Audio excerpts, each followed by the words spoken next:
ශුක්‍රාණු කොතනද තැන්පත් කරන්නේ? ඩිම්බයේ. දැන් ඩිම්බයේ තියෙන පැලෝපිය නාල කෙළවරේ උඹලගේ ශිෂ්ණය බීම බටයද? ශුක්‍රාණු තැන්පත් කරන්නේ කොතනද?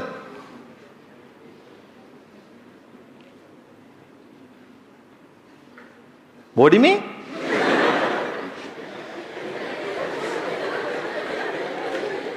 බලන්න කුණුහරුප නොකිය මටත් ඒක දැනගන්න ආසයි. කොතනද ඔයාලා ශුක්‍රාණු තැන්පත් කරන්න මේ ඔයාලා දන්නේ කොතන කියලාද? ඇත්තද දන්නේ නැද්ද? අයියෝ අද කොච්චර දෙයක්ද මේ පාඩම කරපු එකේ නං ඔබලගේ. කොහේ තැන්පත් කරයිද කවුද දන්නේ? මේක චයිනීස් සෙල්ලම් බඩුවක් කියලා හිතන්නේ. මේක චයිනීස් සෙල්ලම් බඩුවක් නම් කාර් එකක් නම් මේ කාර් එකට ටිකක් දුර යන්න අපි මොනවද දාන්නද මේ කාලේ මේ කාර් එකට? තෙල්. හොඳයි ඔයාලා.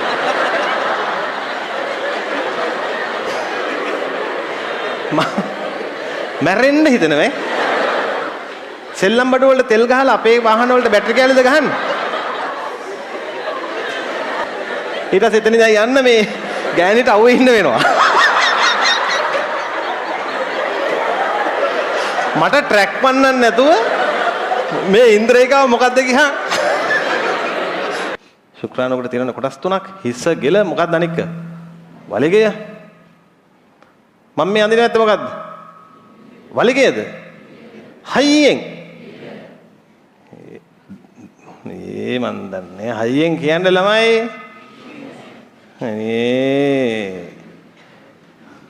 ඔච්චර සරල දේවල් අපෙන් අහන්න එපා මේ සර් මේ මැට්ටෝ. ඕක ගෙල කියලා තේරෙන්නේ නැත්තේ මොන බූරුවටද? මේක ගෙල නෙමෙයි. මේකට කියන්නේ මොන කොටසද? මධ්‍ය කොටස. එහෙනම් ගෙල කීවේ? ගෙලක් තියෙනවා. මේක මොකද්ද? හිසයි මධ්‍ය කොටසයි අතර මේ ඇතුළට එබිලා තියෙන කොටස තමයි මොකද්ද? ගෙල.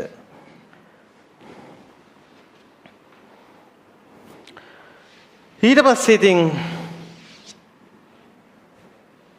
මොකද්ද මේ? වලිගය. ඔන්න ශුක්‍රාණු. මේ තියෙන්නේ න්‍යෂ්ටිය. පිරිමි වර්ණ දේහ 23 අරගෙන යන්නේ මෙයා. මේ තියෙන්නේ අග්‍ර දේහය. අග්‍ර දේහය කියන්නේ දොඩාර ලයිසෝසයිමයක් එන බෝම්බයක් අරන් යන්නේ මේ. මොකද ඩිම්බේ අණ්ඩ සෛලයට ලං වෙන්න අමාරුයි.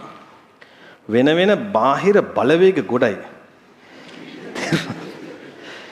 ඒ පටල සිදුරු කරන්න මොන දේහය ඕනද? අග්‍ර දේහය ඕන. කොහමද නම කියන්නේ හයියෙන්? අග්‍ර දේහය මේක ඕන. ගෙන් හැප්පුණා කියන්නේ මිසයිලයක් ගැහුවා වගේ. ඩිම්බේ වටේ ඉන්න කට්ටිය සීකට යනවා. ඩිම්බේමට මුකුත් වෙනවද? නෑ. ඒක එහෙම වෙනව නැති මේකෙන් වැඩන්නේ නෑනේ මේ ශුක්‍රාණු. ඔච්චර දුරක් පීන කියලා ඩිම්බෙට බෝම්බයක් ගහලා ඉවරයි. ඩිම්බේ ඉතිරි වෙනවා. එයත් එක සංසේචනය දෙන්නයි තියෙන්නේ. ගෙල කොටසේ තියෙනවා මේ කේන්ද්‍ර දේහයක්. එක මිටියක් තමයි මම මේ ඇඳලා තියෙන්නේ. ඒක ඔයාලගේ පැත්තට හැරිලා තියෙන්නේ. අනික් මිටිය පහළට තියෙනවා මෙහෙම. හැබැයි වෙනසක් තියෙනවා. අනික් මිටියේ තියෙන ශුද්‍ර නාලිකා දික් වෙලා තමයි වලිගය හදලා තියෙන්නේ. මේ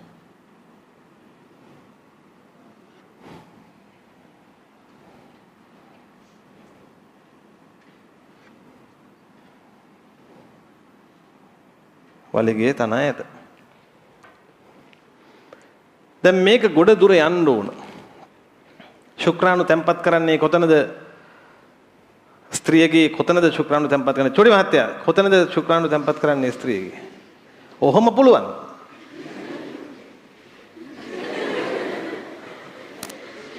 ශුක්‍රාණු කොතනද තැන්පත් කරන්නේ? ඩිම්බයේ. දැන් ඩිම්බේ තියෙන පැලෝපිය නාල කෙළවරේ උඹලගේ ශිෂ්ණය බීම බටයද? ශුක්‍රාණු මොකක්ද ඒ ශිෂ්ණය? ශුක්‍රාණු තැම්පත් කරන්නේ කොතනද?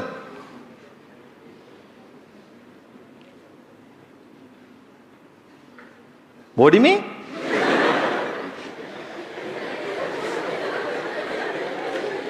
බලන්න කුණු කරප නොකිය.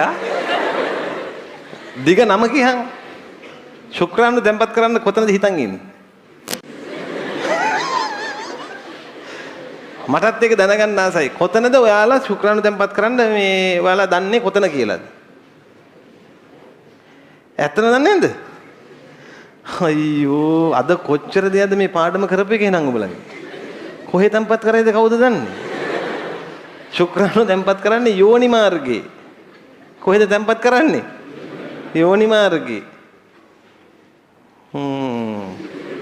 යෝනි මාර්ගයේ තැම්පත් කරන ශුක්‍රාණුව ළඟට ඩිම්බේ එනව නේද? නෑ ලොකෝ දෙයක් ඒක දන්නේ නැත. ලොකෝ දෙයක් ඩිම්බේ එනවද ශුක්‍රාණුව යනවද? ශුක්‍රාණුව යනවා. ඩිම්බේ කොහෙද ඉන්නේ? පැලෝපියනාලේ කෙලවර. ඒ දක්වා මේ මිනිස්සයා මොනව කරන්න ඕනද? යන්න ඕන. මෙයාගේ හැටියට පොඩි දුරක්ද ලොකු දුරක්ද? ලොකු දුරක්. මෙහි ඉඳන් අපි දඹුල්ලට ඇවිදගෙන යනවා වගේ වැඩක්. මේක ලේසි පහසු නෑ. ශක්තියක් ඕනද නැද්ද? මේක චයිනීස් සෙල්ලම් බඩුවක් කියලා හිතන්නේ. මේක. එතකොට මේ චයිනීස් සෙල්ලම් බඩුවක් නම් කාර් එකක් නම් මේ කාර් එකට ටිකක් දුර යන්න අපි මොනවද දාන්නද මේ කාර් එකට? තෙල්. හොඳයි ඔයාලා.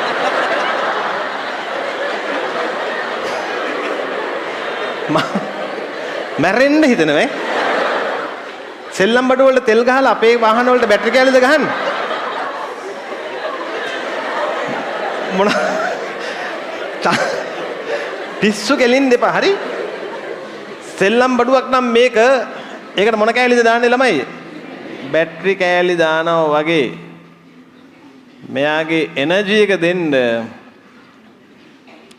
මෙහෙම ඉන්ද්‍රේකා ලයින් අප් වෙනවා. තේරුණාද? තෙල් ගහන්නේ මොකද්ද?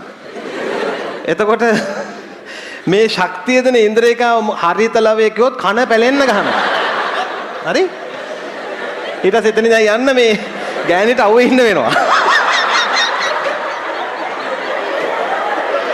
මට ට්‍රැක් පන්නන්න නැතුව මේ ඉන්ද්‍රේකාව මොකද්ද ගියා? මොකද්ද මේක? මේක මයිටොකොන්ඩ්‍රියා.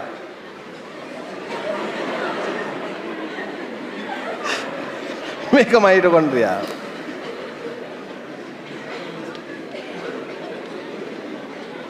මේක මොකද්ද? මේ මොකද ළමයි? න්‍යෂ්ටිය. මේක තමයි තාත්තගේ ගතිගුණ ටික අරගෙන ඉන්නේ.